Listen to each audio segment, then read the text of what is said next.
What is up guys, Kane here, and in this video I will go over one of the bigger mistakes that I see a lot of players are making.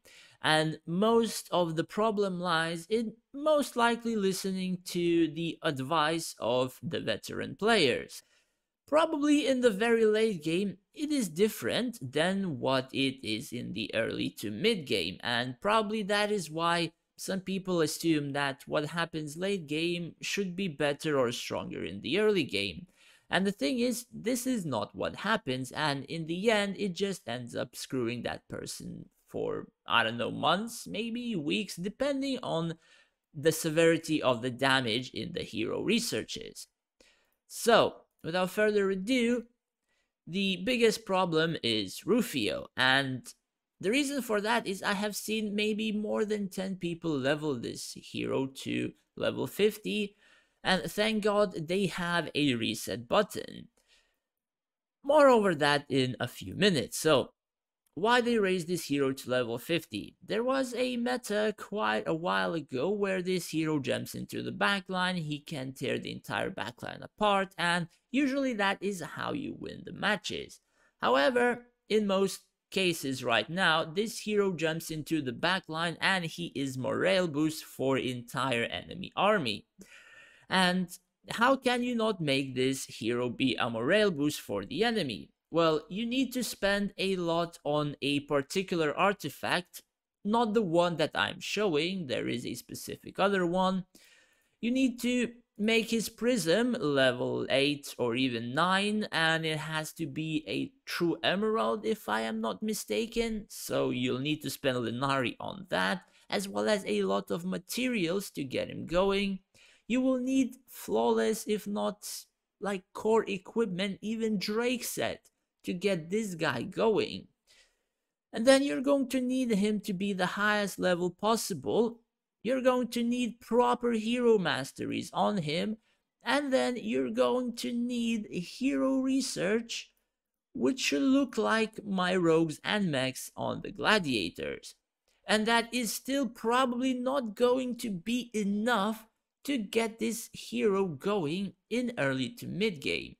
The reason for that is the archers are still doing insane amounts of damage and the heroes are not able to take it very easily, or rather take it and still survive.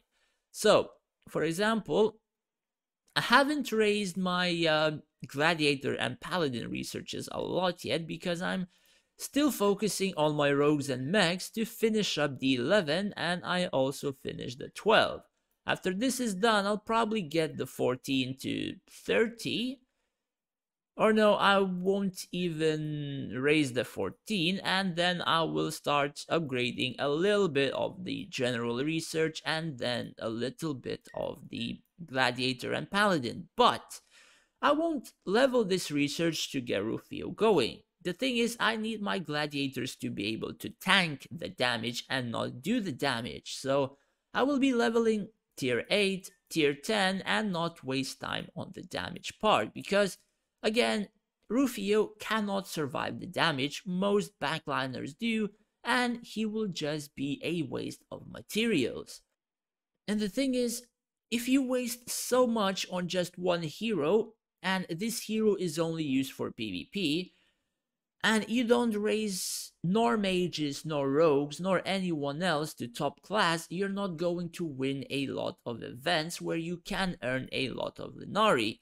And the thing is, most of those events are your core, let's say, acquisition of the Linari. PvP is probably less than 50% and not giving you the amount of Linari that PvE content will give you. So, by raising, let's say, mages, rogues, all that kind of stuff, you will open the ability to win PvE content, get more materials, get more tech rush, get more building rush, and then you can use it on your hero researches. If you're just going to waste everything on gladiators and paladins, your PvE events will fall down, and I can even use the example of, let's say, Kingdom Guardian event previously. However, we have already finished it, so I cannot really show it, but I have made a video how to make it easier, and the information on the previous video was based on it. So my guildmate had Rufio level 50 and he wasn't passing, I think, 43 in Kingdom Guardian or 40, and I told him to add all his heroes into the fight and show me. And I've seen his Rufio level 50 and I'm like, dude, why is this hero level 50? And he said, I asked a few veterans and I also watched a video on YouTube and they said this hero is like one of the most overpowered ones. But he cannot pass like specific events in there, and quite a few of his heroes weren't top class, but this hero was like the bomb of like whatever, and he still was useless for him. So the first thing I tell him, can you reset him? And he's like, yeah. Well, then reset him, change race, upgrade another hero, and you will pass that PvE event very easily. He did that, he passed the event, and he was happy. The thing is, this hero is, again, one of the worst traps you can trust someone in telling you any advice from. This hero is good, but in the very late game, and the late game will only come 1 year into the servers being alive, or the server opening. My server is about half a year long, right? And I am over 5 million core, and Rufio still is useless to me. And he will be useless until I raise hero. And he will remain useless until I waste 2, 3, or even 4 months in the Gladiator and Paladin research. And I am not going to waste that much yet in the game just to get one hero going. Because if I would want to raise something, I would either raise General and Sages to buff my army, or I would raise Mages and Necromancers to perhaps get my Avril and Valerie going, because friggin' hell, man, that Valerie is doing some insane amounts of damage. At least whenever I'm fighting someone, this hero is doing like friggin' 50 to 800 million damage. Anyways, guys, if you will be listening for the advice from veteran players, you have to take most of their information with a grain of salt. And the reason for that being is some of their information is not what happens in, let's say, the game or the truth or whatever, because there are a lot of spikes that can make that hero overpowered. So the simplest of example I can tell you right now is Basric, right? Yes, this hero is overpowered in the early to mid game. However, in PvP, he doesn't do almost any damage. However, in the late game, this hero does a lot of damage, and the late game comes from a few things, especially for this hero. And he does a lot of damage for me now, and I can explain to you why. So, first things first, this hero needs a Drake set to get most of his kills, +1, critical hit damage 70%, and increases damage on the targets who suffer a critical hit. So this Drake set is a must-have. Then you will need to upgrade his artifact, right? Pretty good, you don't need 5-star yet. Then you will need to add Devastating Strike, which is a true prism, which is like 24,000 Linari. If you think that's it, no, that's even just the basics. This is not what makes this hero overpowered in PvP. So abilities should be like that, more or less, right? Still, this is not what makes Basric overpowered in PvP. So if they tell you, like, this hero is overpowered in PvP, no, this is not what makes this hero overpowered in PvP.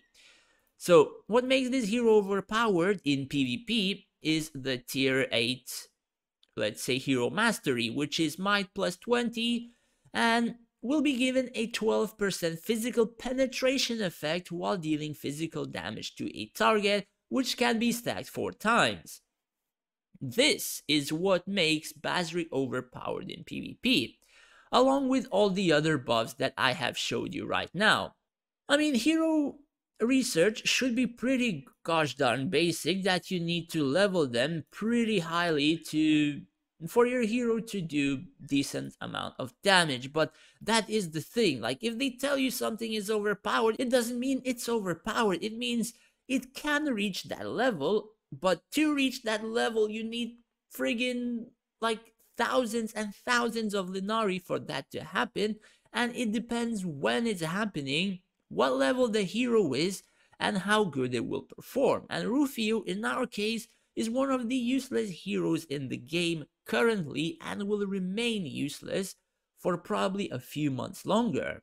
And this is what I mean, you have to take most of that information with grain of salt, because if I again told you Bazrik is overpowered in PvP, you will use it and he will be useless to you and he will do no damage, and then you will be like, but this guy told you that, but he didn't tell you what makes that hero overpowered, you know? And I pretty much explained in short what makes Bazrik overpowered. Anyways, thanks for watching guys, hopefully this sorted out that mistake for you. Take care and stay safe out there.